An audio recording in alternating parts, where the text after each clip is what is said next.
Halo teman-teman pendengar setia Ngaji Sains, ketemu lagi bareng kita di podcast Ngaji Sains yang bersama aku Anissa dan pastinya bareng partner ngobrolku. Halo, aku Risma. Nah, Kak Nisa, kali ini kita akan membahas apa sih? Kayaknya aku dapat bocoran kita akan membahas mengenai tokoh-tokoh Islam yang terkenal ya. Iya. Salah satunya tuh di bidang ilmu pengetahuan dan sains. Benar, kira-kira siapa ya tokoh itu? Nah, ada yang tahu nggak pemirsa di rumah atau dimanapun yang mau kita bahas ini siapa sih Kak gitu? Yang pasti cluenya beliau adalah bapak kedokteran modern. Nah. Udah ketebak belum nih siapa? Ayo, udah ketebak pastinya nggak sih? Siapa lagi kalau bukan Ibnu Sina. Nah, kali ini kita membahas Ibnu Sina ini nggak hanya cuma kita berdua nih Kak. Iya, kita juga ngundang Teman-teman dari kita ya Kak. Ini akan ngebahas tentang sosok beliau Ibnu Sina ini. Nah, bisa diperkenalkan nih tamu-tamu kita nih, kakak-kakak cakep ya nih. Boleh diperkenalkan Kak namanya? Halo semua, saya Arfi Samsul dari mahasiswa ilmu komunikasi yang sekarang ikut tentang membahas Ibnu Sina ini. Oke, halo teman-teman, perkenalkan nama saya Aar. Saya program studi ilmu komunikasi, nama panjang saya Muhammad Arif Harudin. Hari ini saya akan juga bersama teman-teman ini membahas tentang sosok yang fenomenal ini, itu Ibnu Sina. Wow, nah sebelum kita masuk ke topik lebih dalam nih ya Kak ya, kita boleh nggak sih minta ini kakak-kakak ngasih fun fact nih mengenai Ibnu Sina itu apa sih yang kakak ketahui? Kalau masalah fun fact tuh kita punya 2 fun fact yang sangat mencengangkan. Apa itu? Coba kamu kasih tahu deh. Nah, yang pertama Ibnu Sina itu dia itu udah hafal Al-Quran sejak umur 10 tahun. Wow, 10 tahun. Keren. Dan gak hanya itu juga loh. Beliau ini juga menguasai logika, ilmu alam, dan matematika dan metafisika di umur 18 tahun. Kira-kira umur 18 tahun kita tuh ngapain sih? Waduh, aku Main sih game. aku sih baru belajar dandan sih, itu kayak masuk masa puber.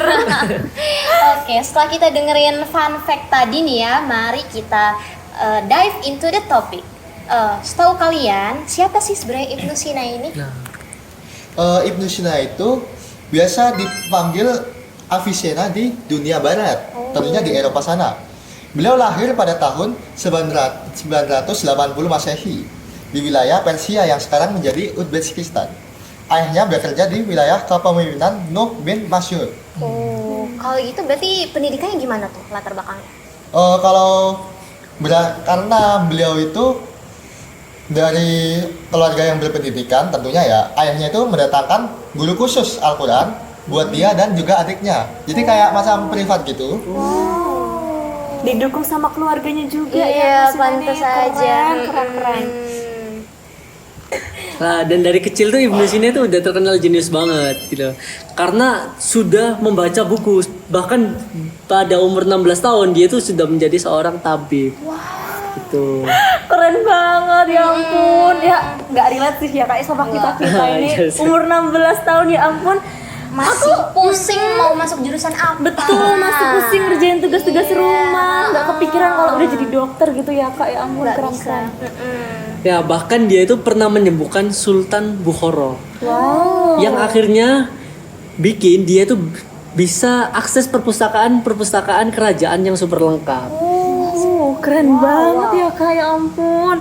Aku jadi kayak pengen ketemu sama beliau gitu di zamannya gitu, ya ampun. Sungkem suhu. Betul, setelah dikasih privilege tadi, Ibnu Sina itu nggak menyia-nyiakan kesempatan buat belajar. Buku yang dibaca itu variatif, pokoknya tuh semuanya dipelajari tentang otodidak. Wow, keren ya. Mungkin dari situ tuh pemikiran-pemikiran hebat tuh akhirnya lahir dari beliau ini ya. Betul. Salah satu nih yang bikin keren Ibnu Sina ini, beliau itu ilmuwan muslim yang berkontribusi besar ke dunia pengetahuan global gitu. Jadi penting banget nih buat kita tahu dan mengenal siapa Ibnu Sina ini. Itu. Nah, untuk lebih dalam nih kan mengenai Ibnu Sina, pasti Ibnu Sina kan punya banyak karya nih Kak ya. Boleh nggak sih Kak dijelasin karya-karyanya Ibnu Sina ini apa aja gitu loh? Untuk karya sih tentunya banyak ya. Beliau tuh dan beragam juga sih. Semasa hidupnya itu dia tuh menulis lebih dari 450 karya. Tapi sedihnya itu cuma 240 karya yang masih tersisa. Bentar. Ini nggak nyebut nih ya. 450 karya ini. Wow. Iya benar, 450 karya. Keren ya ampun. Wow, itu 450 itu bidangnya apa aja itu? Nah, untuk bidangnya sendiri tuh banyak, terutama di bidang astronomi, ada penelitian tentang bintang dan planet. Terus Ibnu Sina ini juga berkontribusi di matematika, terutama di geometri dan juga aritmatika. Seperti itu. Sama psikologi juga.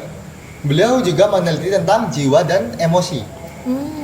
Nah, boleh nggak sih Kak disebutin dan dijelasin sedikit nih buat para pemirsa di rumah ini satu aja karya fenomenal dari Ibnu Sina nih. Nah, ada nih yang fenomenal, yaitu namanya Al-Qanun fi At-Tib atau The Canon of Medicine. Nah, buku ini rujukan dunia kedokteran sampai ratusan tahun loh. Wow, bahkan masih relevan setelah Ya, betul Perkembangan banget. zamannya tuh masih bisa gitu loh ya Betul. ampun, keren banget. keren banget, keren. Nah, dalam bukunya ini Ibnu Sina tuh bikin sistem diagnosis yang lebih terstruktur dan udah bahas soal penyakit menular jauh sebelum ada teori-teori bakteri sebelumnya. Wow. Seperti itu. Pantes sih Kak ya kalau disebut bapak Kedokteran, kedokteran. reserve. Benar, selain itu juga tuh beliau juga menulis buku Asy-Syifa yang membahas tentang filsafat, logika, ilmu alam dan juga sangat berpengaruh besar. Kak, ini semua ilmu dilibas nih Kak sama Ibnu Sina ya Keren, ampun. Ini keren, kalau keren. Ibnu Sina di zaman sekarang tuh aku ngefans banget ya ampun. Aku jadi fanatik puasa. Oke, sekarang kita geser ke dampak dari karya-karya beliau ya. Nah, sampai sekarang kira-kira ide Ibnu Sina itu masih relevan nggak sih? Banyak banget konteks klinisnya masih jadi dasar dalam kedokteran modern, termasuk metode observasi pasien. Nah, betul, terutama di dunia filsafat juga. Pemikirannya tuh masih banyak dipelajari dan berpengaruh ke banyak ilmuwan, terutama ilmuwan barat dan ilmuwan Islam. Gitu. Karya-karyanya juga tuh diterjemahkan ke berbagai bahasa juga loh. Betul, karya filsafatnya tuh bisa mempengaruhi filsuf lain kayak Thomas Aquinas.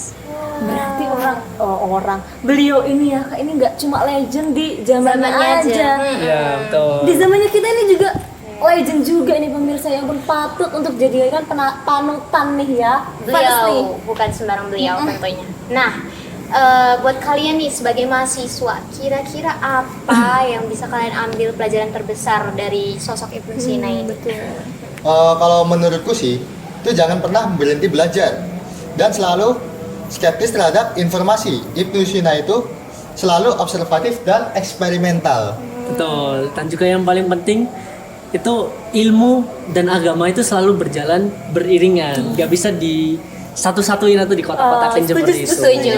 Setuju banget. Ilmu dan agama itu harus berjalannya Beriringan. seiringan guys. Nah, seru banget ya Kak ini ngobrolnya tentang Nggak Ibnu Sina ini. kerasa, Ya ampun. ya. Kita jadi lebih tahu lebih dalam mengenai sosok Ibnu Sina bersama kakak narasumber yang kita undang ini. Ya. Sayangnya banget nih Kak waktunya. terbatas. Iya. Jadi mohon maaf nih ya kalau nggak bisa panjang-panjang durasinya. Ya. Tapi sebelum kita tutup, aku mau ngasih tahu quotes keren dari Ibnu Sina ini.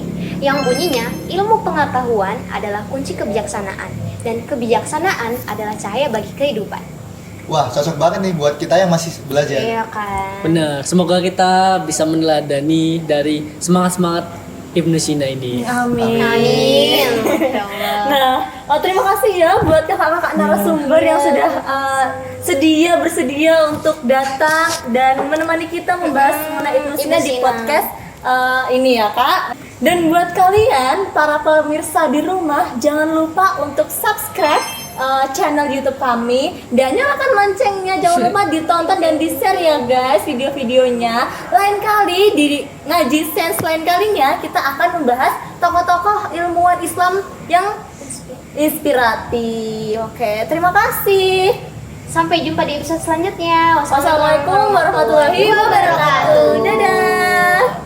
Sorry guys. Mari, Yar.